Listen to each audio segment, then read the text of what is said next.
So for Lord Heseltine, nothing much has changed today. What's your view? Well, I think he's right that in 2 weeks' time we will have some really important votes.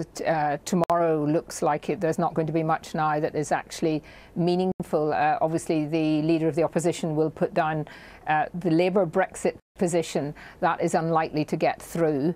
And then we have to wait to see whether the Prime Minister brings anything back. I mean, I'm still hopeful that we will get some changes to the backstop, which is the crucial bit, although there's an awful lot more in the deal that I would be unhappy with. But I think that if we could get some really legal binding changes, as Parliament asked for, to the backstop, then there is a chance that her deal could go through. If it doesn't, then we're again into a bit of an unknown territory. What I'm very much against is Parliament taking over control, because I think actually people voted to leave, and the reality is Parliament is full of vast majority of Remain MPs who campaign to remain. So in a way they're not overall speaking for the people on this issue. I'm fascinated by your thought on the potential for the May deal, if I can call it that, to win enough support.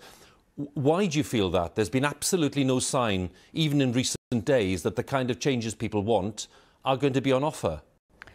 Well, it's being made a lot more difficult for our negotiators and for the Prime Minister. And I mean, we know, I won't go into how I think she shouldn't be here and she should have done it very differently.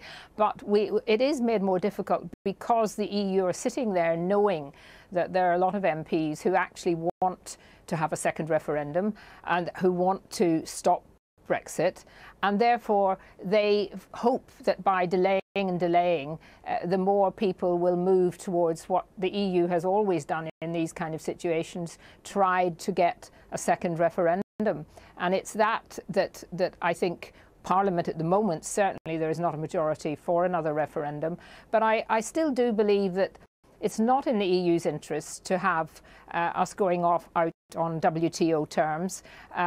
I would be fairly relaxed about doing that, but I would prefer to see an arrangement that allowed us to have a proper relationship with the EU, but still give us the right to be able to trade independently and to be well away from the European Court of Justice, which of course is something that in the withdrawal agreement is still hanging over us.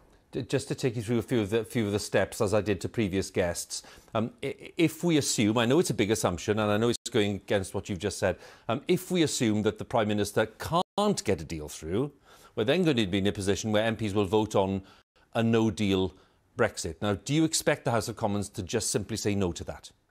I'm not so sure. Yes, it has had two opportunities to vote down a no deal, but they weren't by huge majorities. And I think the principle that really a lot of MPs will still have who believe in honouring the referendum is that we did say, and we all voted in a big majority for Article 50, which said that we would leave on March the 29th. And when people voted, 2.5 years ago, they didn't vote on the ballot paper for a deal. They voted to leave, and that meant leaving the institutions of the EU, having the European Court of Justice no longer over us, and not paying large amounts of money. So the principle of leaving on March the 29th, and the Prime Minister has said it over and over again. Now, a short delay, if there was actually something that could possibly happen, but why on earth would the EU give us anything in that short delay? And of course, we then run into the European elections, and I know that Leave Means Leave campaign have today said that they will take a legal action if we are still in the European Union by a delay on May the 23rd. Then we should be allowed to have European elections. And once you do that, then I think you're into very dangerous territory for both the Conservatives and the Labour parties, who I think would be literally wiped out at EU elections. If we look at the third stage, which I wanted to come to as well, which is the likelihood, however you see it, of an extension to Article 50. As you say, there are questions there about what the EU might deliver in an extension period that they've not already delivered. But do you think we're today in the position where it's far more likely that the process will be extended? I think that that is what Remainers and people like Lord Heseltine would very much like. But just on a perspective, what's your hunch? Yeah, I still don't think, I think there's still an appetite out there for the end to uncertainty.